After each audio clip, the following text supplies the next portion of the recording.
Hormatly Beýim Murad aga, mikrofon sizdendir. Aýçak diýjek goşgulan bagwasa, baş isimni aýdy ber. Praly hakda bir bepes koşuyma.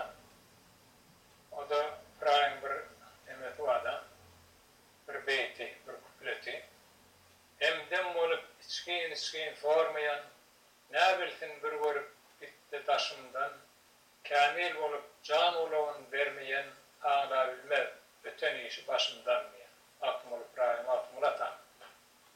Şoňa bir dört getirmende bir nimerak kaldım, dört kuplet, daş kuplet.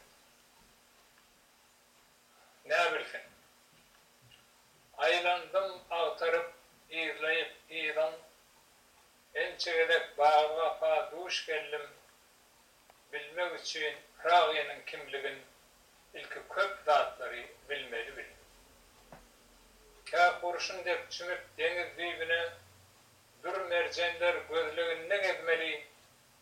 Ka kalkan dep ağırlıklardan boşap ak kuşyaly su ýüzünde yüzmeli. Pragynyň irfanyny näbilsin?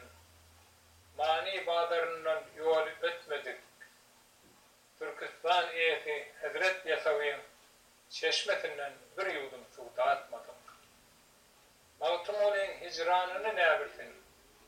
Ene toprağından aýra düşmeýän, gödelýiň gujagyndan sowrulyp, ýa diýillerde güni ağlap ýaşmaýan. Tanamayan nesimini hallaçy, näbilsin hak üçin janyny geçdigin, enel hak diýip zalim halifa garşy hak söwüşiň al meýdanyny açdygyn.